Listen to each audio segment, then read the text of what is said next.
Hello, my lovely students. Today you're going to practice listening to fast English and you're going to expand your vocabulary with natural expressions. Welcome back to JForrest English. Of course, I'm Jennifer. Now let's get started.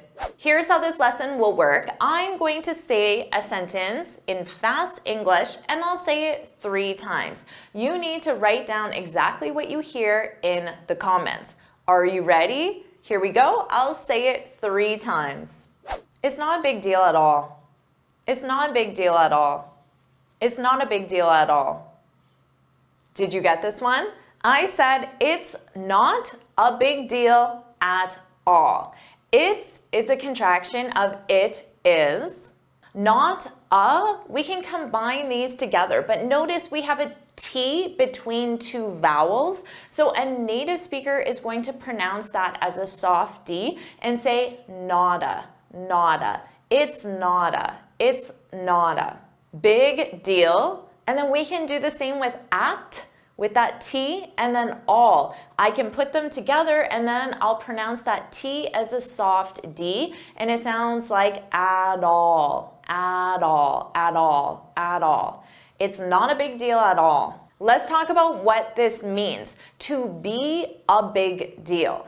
This describes something that's important, serious, or significant. We use this in both positive and negative situations. For example, when you do something and the consequences are serious in a bad way. Getting caught plagiarizing is a big deal. You could be expelled. So here the consequences are serious in a negative way. You could be expelled, which means permanently removed from your school. Is that big of a deal? Yes, it's a big deal. But we also use this in a positive way. Getting a promotion is a big deal. You can finally buy a house. So here, the promotion is important and significant for the impact it will have on your life. It's a big deal. No big deal. It's a huge deal. Now remember, our example was in the negative. It's not a big deal at all. So we can use this in 2 ways. First, to say that something isn't serious, significant, or important. For example, missing the party isn't a big deal. Your friend will understand. So the consequence of that action, missing the party, isn't very important or significant or serious. It's really not a big deal. It's not a big deal. Now we also use this as a reply when someone offers appreciation or their thanks for something we did. Your friend could say, thanks for agreeing to help me move this weekend. I really appreciate it. And you can reply back and say, it's not a big deal at all. I'm happy to help. Now, if you want to sound really American and casual, you can reduce that entire sentence to 2 words, no biggie, no biggie. So no biggie represents it's not a big deal, no biggie. Aw, no biggie. It's really common with native speakers in a casual, informal way. So I could show my appreciation to you and say thank you so much for liking this video and subscribing. Don't forget to do those 2 things. And then you can reply back and say, no biggie, no biggie. It's not a big deal at all. I'm happy to. So put that in the comments. No biggie, no biggie, no biggie. Put that in the comments. Let's try this again. I'll say it 3 times. So what are you into? So what are you into? So what are you into? I said, so what are you into? What are can combine together and that are can sound very reduced. Water, water, what-er. So in what are, water. Water. So basically, I'm forming a contraction in spoken English, although this does not exist as a contraction, is what we do in spoken English. So water, you can become more of an unstressed ya or ya, almost identical in pronunciation. Water, ya, into. So you can take into and change it to into. I didn't do that personally, but many native speakers do. So be prepared to hear to as ta. So what are you into? What are you into? This is a casual way to ask someone about their interests or preferences. So definitely add this to your vocabulary. It will help you sound like a Native American speaker. So what exactly are you into, Jesse? To reply, you can say I'm, to be into, I am, I'm into, plus a noun.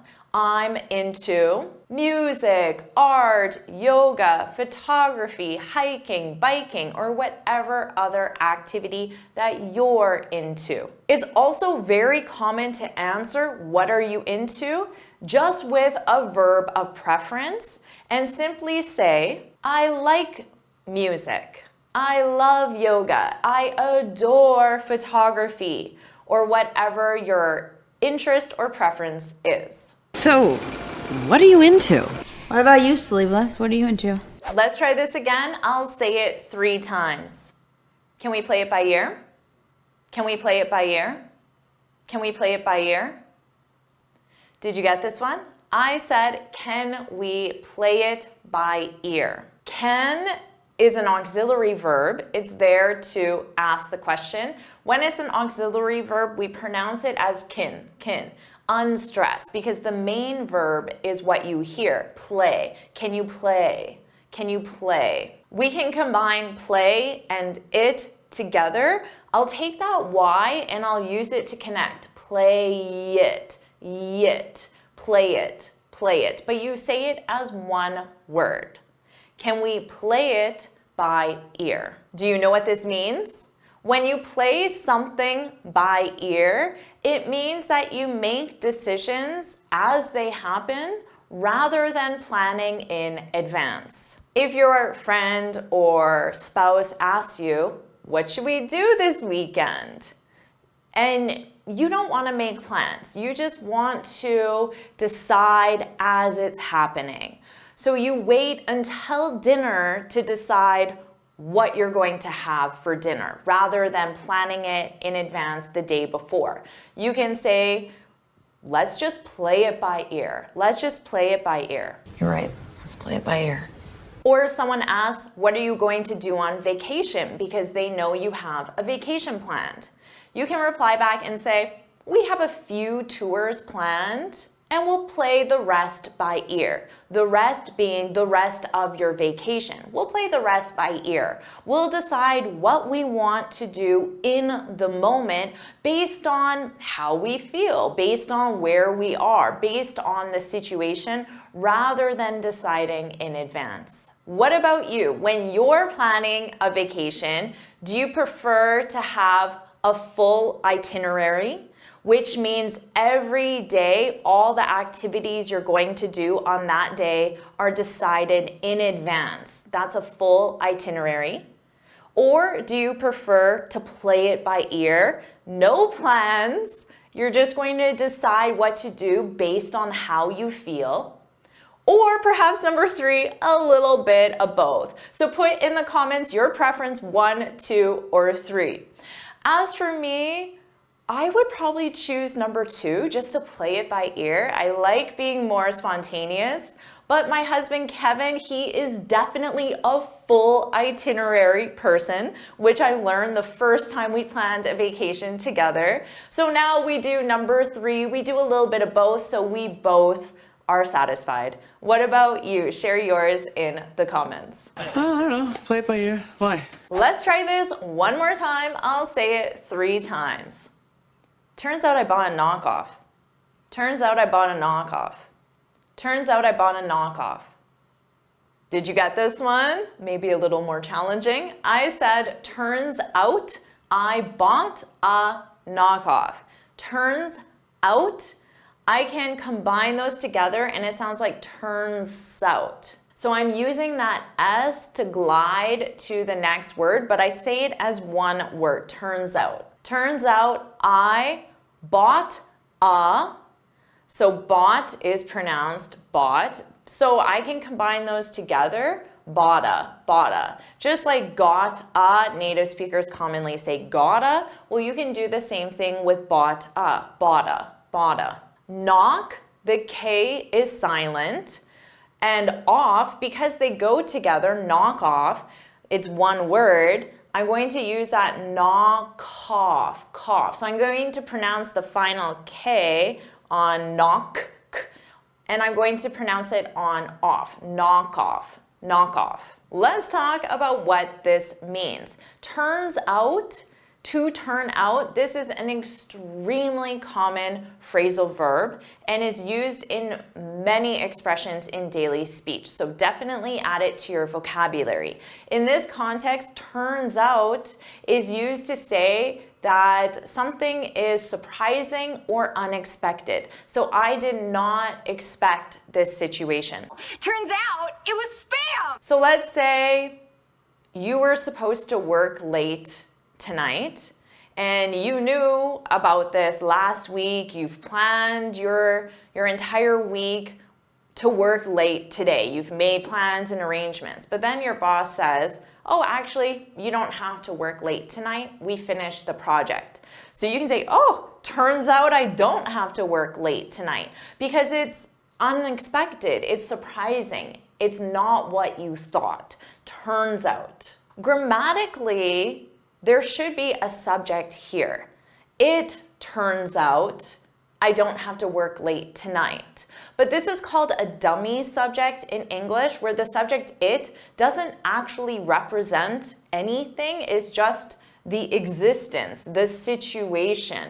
Because it's a dummy subject, in spoken English, we often drop it and just say, turns out I don't have to work late tonight.